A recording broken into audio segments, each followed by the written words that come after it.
There is a phrase in Mikhail Bulgakov's The Master and Margarita that readers love to quote. Manuscripts don't burn. You'll find it on tote bags and bookshop walls. It's treated as a comfort, the idea that art endures, that truth outlasts the censor, that what matters will survive. But that reading is exactly backwards.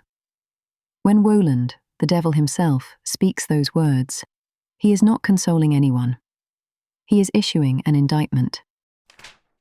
To understand why, you have to see the architecture. Bulgakov nests a novel within his novel.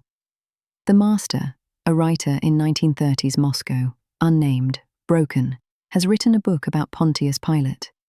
In it, Pilate meets Yeshua HaNotzri, a wandering philosopher who speaks only truth. Pilate recognizes him immediately. Not as the Son of God, Bulgakov strips all divinity from the scene, but as a man who is simply, dangerously honest. Pilate knows this man is innocent.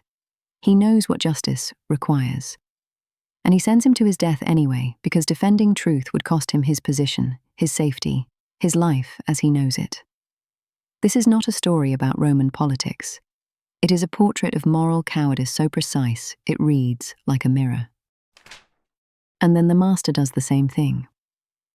He writes this devastating account of a man who recognized truth and failed it.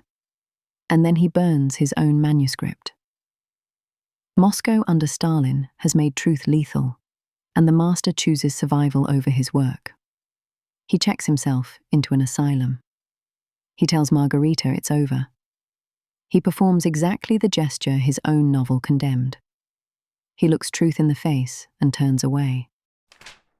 So when the devil retrieves the manuscript from the ashes and says those 3 words, "Manuscripts don't burn," listen to what he's actually saying. He is not promising that art endures. He is saying, you cannot destroy what you have understood. The knowledge of your own cowardice survives the fire. You can burn the pages, but the truth you put on them, and the fact that you lacked the courage to defend it, that persists, it is not comfort. It is an accusation. This reframes everything Woland does in Moscow. Most readers treat those chapters as satire. The devil and his entourage exposing Soviet greed, vanity, and bureaucratic absurdity. And the scenes are wickedly funny. But Bulgakov is doing something more unsettling than satire. Woland arrives in a city that has officially abolished the supernatural, the spiritual, the transcendent. Moscow has declared that there is no God, no devil, no mystery. And what Woland finds is that this absence has not liberated anyone. It has created something worse than hell. A society without transcendence has not become rational. It has become monstrous in small, petty, airless ways. The magic show at the Variety Theatre is the key scene. Woland's entourage rains money from the ceiling and the audience scrambles for it. They offer women Parisian fashion and the women claw at each other to grab the dresses. Then Woland takes it all away. But here is what matters. He did not create the greed. He revealed it. The audience was already corrupt. The devil merely made it visible. Satan, in Bulgakov's Moscow, is not the source of evil. He is its most honest diagnostician. Against all of this stands Margarita. She is the one character who acts without flinching. When she learns the Master has been taken, she does not retreat. She becomes a witch. She flies naked over Moscow. She hosts Satan's grand ball, greeting the dead with grace and exhaustion. She bargains with the devil not for power, but for the manuscript and the man who wrote it. Where Pilate and the Master both failed at the crucial moment, knowing the truth and turning from it, Margarita does not turn.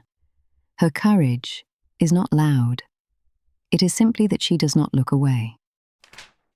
Bulgakov spent 12 years writing this novel, revising it on his deathbed, knowing it would never be published in his lifetime. He was right. The Master and Margarita appeared 26 years after his death in a censored edition, and it still shook Russian literature to its foundations. So, when the devil says manuscripts don't burn, Bulgakov is speaking to himself. Not with comfort, with obligation. The manuscript survived. But the question it asks, whether you will have the courage to stand behind what you know to be true, whether you will be Pilate or Margarita, that question was never about paper. It burns and burns.